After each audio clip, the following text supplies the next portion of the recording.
This is the first video on my channel, and it's going to be a trade recap for my first trade on my two 50K Topstep combines. I just purchased these today, and I'm going to be trading these with you guys. I'll be doing trade recaps on every single trade that I take, whether it's a win or a loss, because I want to be as transparent as possible. For this channel, I'm going to be documenting my entire journey as I try to get funded on these two accounts. And that will include journaling my trades, doing recaps of my trades, backtesting, talking about my psychology, and more, honestly. So on these two accounts, I'll just show them real quick right here. I'm copy trading them. This one is the leader account. But I made $502 on each account in 7 minutes and 22 seconds this morning, trading the New York AM session of NASDAQ. Obviously, it's the first trade of the account since I just bought them today, but I definitely hope to pass these accounts within the next couple of weeks, get them funded, and hopefully get some payouts with you guys following me every single step of the way. All right, so coming into today, we had a pretty decent day yesterday. I didn't take any trades, but we completely filled this new week opening gap right over here. Completely mitigated it yesterday during New York PM. And on Monday at 2:15 a.m., 2:15 a.m., whatever, we ended up creating all-time highs on both NQ and ES. So real quick, I'm just going to draw a little line just to mark that out. And I'll do the same on ES. So already off the bat, you can notice something very clearly. NQ came in today at around 3 o'clock, 3:45-ish, and we swept those all-time highs to create new ones. ES never did that. In ICT, we call that a SMT, and that stands for Smart Money Technique. It's basically just a divergence between two closely correlated pairs, like NQ, NASDAQ, and ES, which is the S&P 500. So on NQ, we are bullish because we swept that all-time high. And on ES, we are bearish because we didn't even come close to that all-time high. We're about, almost 20 points away. So coming into this morning, I'm keeping that in mind. We do have bearish S&Ts. So I'm not looking to take any longs, honestly. I'm looking to take reversal trades once we, finish our bull run and start reversing to the downside. And once we get confirmation, I'll look for Confluences to enter my trade on the lower time frames. So I'm going to get rid of ES real quick. And I'm actually going to hop on replay trading.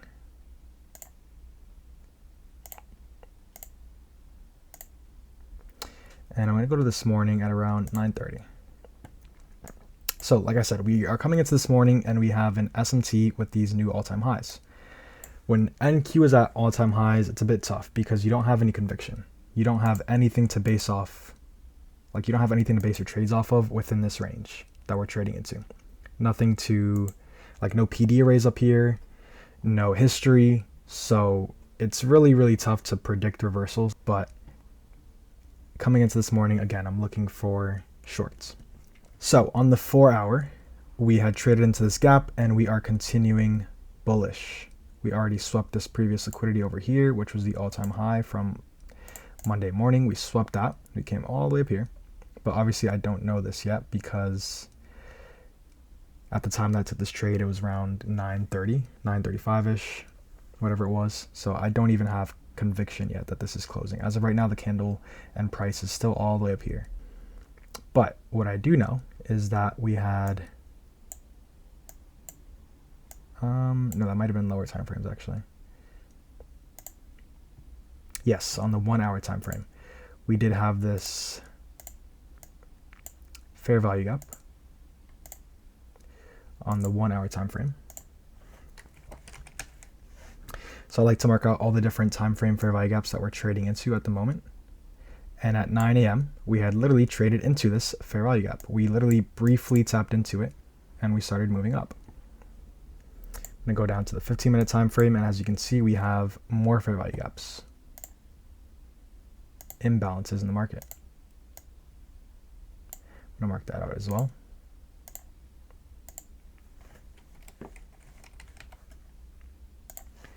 I believe we also had one on the 5-minute time frame.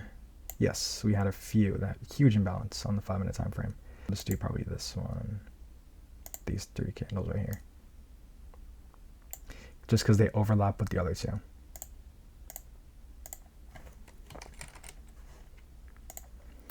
So, I'm going to skip down to the 1-minute time frame. And once again, coming into this morning, I like to hop on the charts around 9:15 just to see how pre-market was, to see how Asia and London session were, so I can get a daily bias for the day, whether that's shorts or longs. And actually first, I'm going to go back to a 15-minute time frame and mark out my key levels. I completely forgot to do that for you guys. Sorry, this is my first video on this channel, so bear with me. But 15-minute time frame, 8 a.m. we have this external buy-side liquidity. I'm gonna turn my magnet on too, make that easier. During London session, we had put in, let me just use this. Boom. All right, so during London session, we put in this high. That's gonna be our London high. Our London low is all the way down here.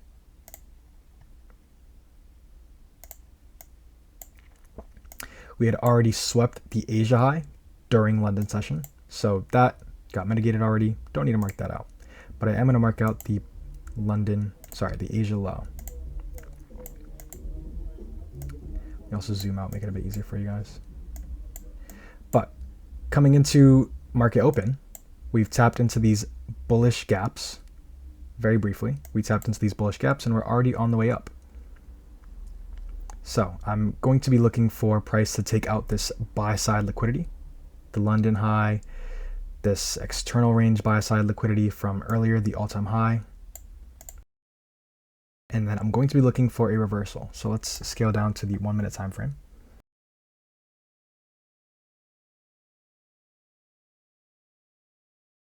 Oh, I'm almost geeked. All right, so coming into market open, this is the 9:30 a.m. candle. And as of right now, I'm just watching everything. I'm watching everything to see how it plays out.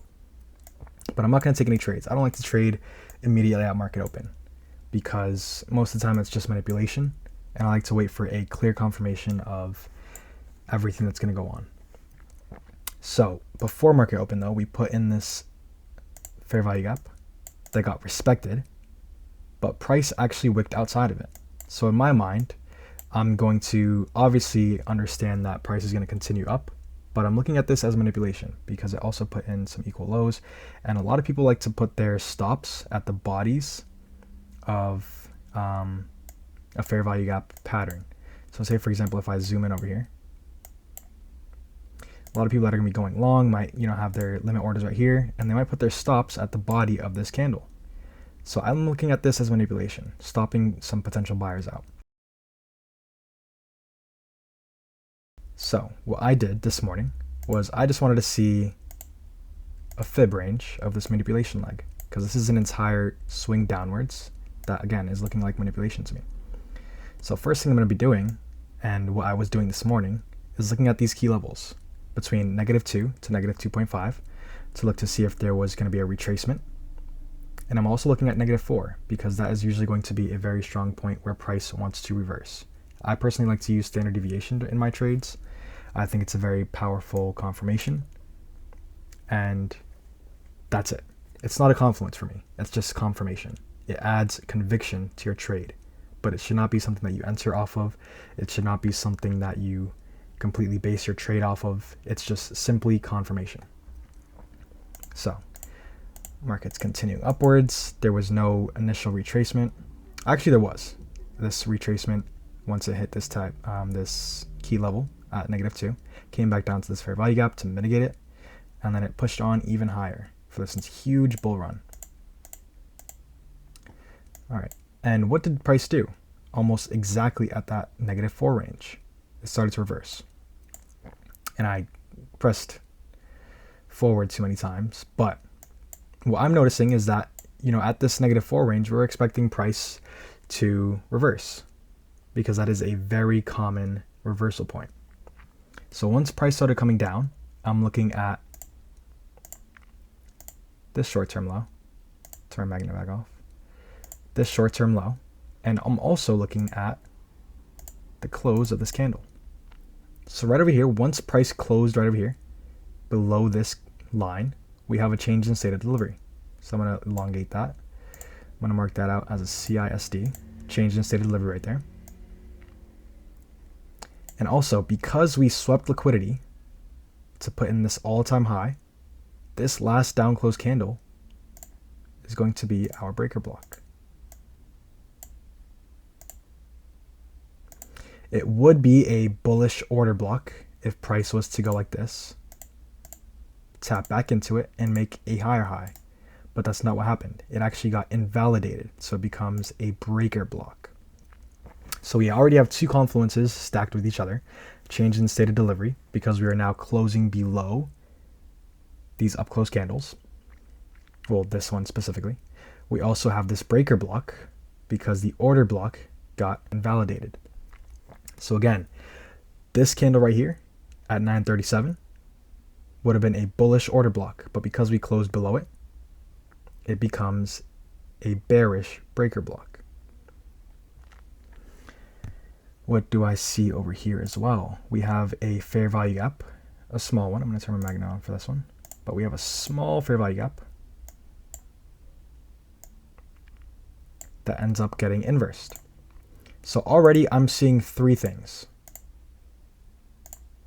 Three confluences that are going to give me confirmation to enter this trade, plus the confirmation from the standard deviation level of this manipulation leg before market open, that we are going to see reversal in the price. So I immediately entered into shorts at